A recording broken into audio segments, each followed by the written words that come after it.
The topic of marital conflict. Sheikh Abdul Nasser is traveling today, and so he decided to pick this and send it to me and said, "Can you please cover this tonight?" አልሐምዱሊላህ ኢንሻአላህ በመንፈሳዊ በሽታዎችና ድክመቶችን የምንለይበትና አላህ ሱብሓነሁ ወተዓላ በቁርአን ውስጥ ለእነዚያ በሽታዎች ያዘጋጀውን መድኃኒት የምንመለከትበትን ተከታታይ ዳዕዋ እንቀጥላለን። ዛሬ የምናወራው ርዕስ ምናልባት ከሁሉም የሚስብ እንዲሁም ሁሉንም በፍጥነት ዝም የሚያሰኝ ርዕስ ነው። እሱም በትዳር ውስጥ የሚፈጠር ግጭት ነው። ባናስር ዛሬ በጉዞ ላይ ስለሆነ ይህን ርዕስ መርጦ ዛሬ ማታ እባክህ ይህን ሸፍነው ብሎ ላከልኝ። አላህ ሱብሓነሁ ወተዓላ በቁርአን ውስጥ ስለ ጋብቻ የሚናገረው መንገድ ብዙ ጊዜ በቂ ትኩረት የማይሰጠው ነው። አላህ እንዲህ ይላል፣ ከምልክቶቹም አንዱ ለነፍሶቻችሁ እረፍትና መረጋጋት ሰኪና እንድታገኙ ከራሳችሁ ውስጥ ጥንዶችን መፍጠሩ ነው። በመካከላችሁም መወደድ፣ መወዳ እና ምህረት ረሕማ አደረገ። በዚህ ውስጥ ለሚያስተነትኑ ህዝቦች ብዙ ምልክቶች አሉ። ይህን አያ ብዙ ጊዜ ሰምተናል። እንዲያውም በኒካህ ስነ ስርዓት ላይ ሁል ጊዜ የሚነበብ ነው። ማንም ለማግባት ከፈለገ እንዲያው አሁኑኑ እንፈጽመው የሚል ያህል ብዙ ጊዜ ሰምተነዋል። አንድ ነገር በተደጋጋሚ ስንሰማ ከሚፈጠሩ አደጋዎች አንዱ የትርጉሙን ጥልቀት ማጣት ነው። ለምሳሌ ሱረቱል ፋቲሃን በየቀኑ እናነባለን፣ እንሰማለን። ነገር ግን በቁርአን ውስጥ ያለው ጥበብ መጨረሻ የለውም። ሰው ህይወቱ ሲለወጥ ልቡናውና አእምሮ ከቁርአን አዳዲስ ጥበቦችን ማግኘት ይገባዋል። ይህን አያ በኒካህ ላይ ብዙ ጊዜ ሰምታችሁ ይሆናል። ነገር ግን ሼክ አብዱል ናስር ይህንን አያ እንዴት እንዳስተማረኝ ልካፈላችሁ ፈልጋለሁ። ዛሬ ስለ ጋብቻ ብትፈልጉ በማህበራዊ ሚዲያም ሆነ በሌላ ቦታ ስለ ሙስሊም ትዳር የሚያወሩ ሰዎችን ታገኛላችሁ። እያንዳንዱ የራሱ አስተያየት አለው። ደስተኛ ትዳር ምን እንደሆነ፣ የባልና የሚስት ሚና ምን እንደሆነ፣ ባል ምን መሆን እንዳለበት፣ ሚስት ምን መሆን እንዳለባት ሁሉም ይናገራሉ። ብዙዎች ግን ከእስልምና ምንጮች የሚመቻቸውን ጽሑፍ ብቻ ይመርጣሉ። በመጀመሪያ የራሳቸውን እምነት ይወስናሉ። ከዚያም እሱን የሚደግፍ ደሊል ይፈልጋሉ። ነገር ግን እስልምናን እንዲህ አንማርም። ከቁርአንም ጋር እንዲህ አንገናኝም። እኛ በመጀመሪያ ምን እንደምናምን አንወስንም። ከዚያም ማስረጃ አንፈልግም። ይልቁንም ጽሑፉን እንመለከታለን። ከዚያም ጽሑፉ እምነታችንን ይቀርጻል።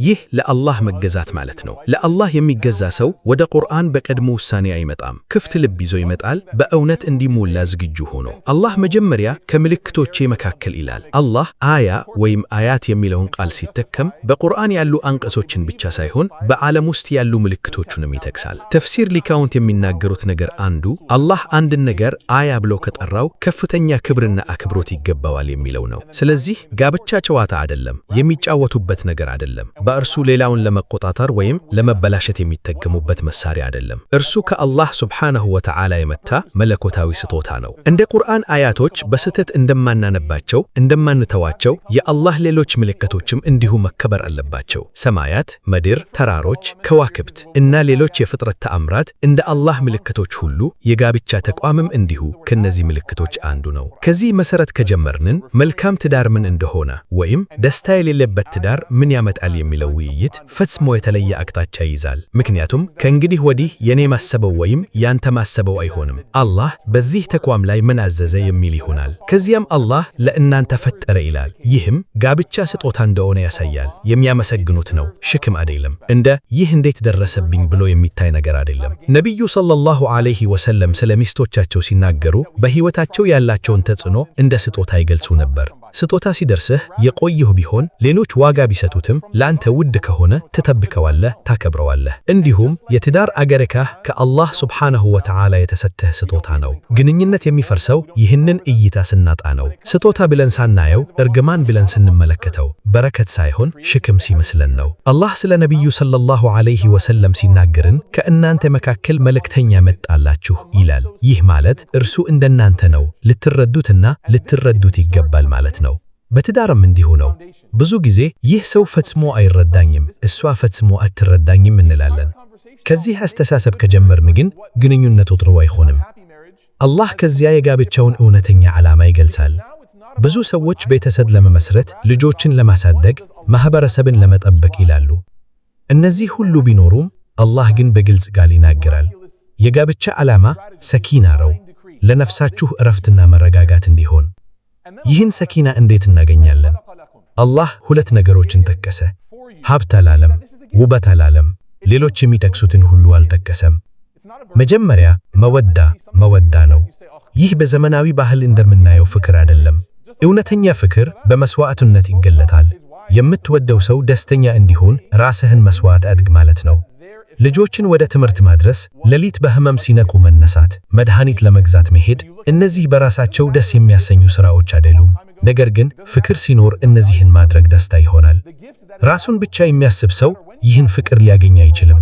እውነተኛ ፍቅር በመስዋዕትነት እንደሚገኝ የተረዳ ሰው ግን የዚህ አያ ምስጢር ይገነዘባል። ሁለተኛው ረሕማ ምህረት ነው። ምህረት አስፈላጊ ነው፣ ምክንያቱም ስህተት መፈጸም አይቀር ነው። ዝናብን ሳየው ምህረትን አስታወሰኝ። ዝናብ ረሕማ ነው፣ ነገር ግን በጩኸት አይመጣም፣ በጸጥታ ይወርዳል። ምህረትም እንዲሁ ነው፣ ራሷን አታስታውስም። አላህ ረሕመቱ ከምንተነፍሰው ኦክሲጅን በቀረበም ሁኔታ ይከበናል።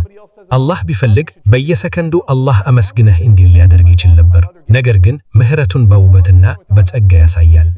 ነቢዩ ሰለላሁ ዐለይሂ ወሰለም እንዲህ ብለዋል፣ በምድር ላይ ያሉትን ምህረት አድርጉ፣ በሰማይ ያለውም በእናንተ ላይ ምህረት ያደርጋል። ብዙዎቻችን ምህረት እናደርጋለን፣ ነገር ግን ሰዎች እንዲያውቁልን እንፈልጋለን። እውነተኛ ምህረት ግን ሌላው ሰው እንኳን እንደተማረከ ወይም እንደተቀረበለት ሳያውቅ ይፈጸማል። ከዚያም ሼኹ በጣም አስፈላጊ ነገር ተናገሩ። በዚህ አዳራ ላይ ያሉ ባለትዳሮች አብዛኞቻቸው አሁን ምነው ባለቤቴ ይህን ብሰማ ኖሮ እያሉ ነው። ይህ ራሱ ችግሩ ነው። ቁርአንና ሐዲስ ሁሉንም ግንኙነቶች በሚዛንነት ያቀርባሉ። አላህ በፍጹም ሚዛኑን አይሰትም። ነገር ግን አንዳንድ ሰዎች የሚመቻቸውን አያትና ሐዲሶች ብቻ ይመርጥና የራሳቸውን ፍላጎት ይደግፋሉ።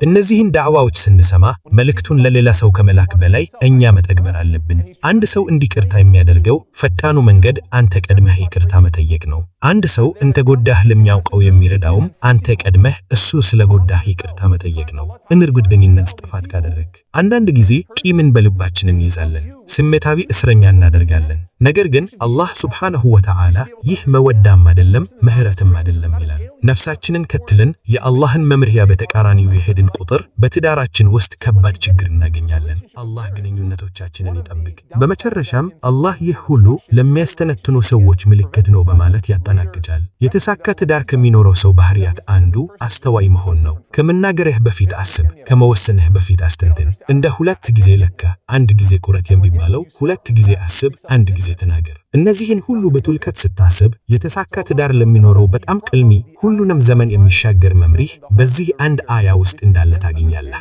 ይህ አያ በየሳምንቱ በመስጂዶች ውስጥ በተደጋጋሚ ይነበባል። ነገር ግን ከመደመጥ ከማስተንተን እና ከመተግበር በላይ በግብዛ ካርዶች ላይ የሚታተም ውብ ጥላ ብቻ ሆኖ ቀርቷል። ይህ የቁርአኑ ዓላማ አይደለም። የቁርአኑ ዓላማ አስተሳሰባችን፣ ንግግራችን እና ባህሪያችንን መቀየር ነው። በግድግዳ ላይ እንደ ጌጥ መታየት ውብ ቢሆንም በህይወታችን ሲተገበር ከዚያ በላይ ውብ ነው። አላህ ውብና በረከት ያለው ግንኙነት ይስጠን። አላህ ባለትዳሮችን ይባረክ። ገና ያላገቡትንም አላህ መልካምና በረከት ያለው ትዳር ይወፍቃቸው። አሚን። ሱብሃነከ አላሁመ ወቢሐምዲክ ነሽሀዱ አን ላ ኢላሃ ኢላ አንተ ነስተግፊሩከ ወነቱቡ ኢለይክ። ወሰላሙ አለይኩም ወረሕመቱላህ።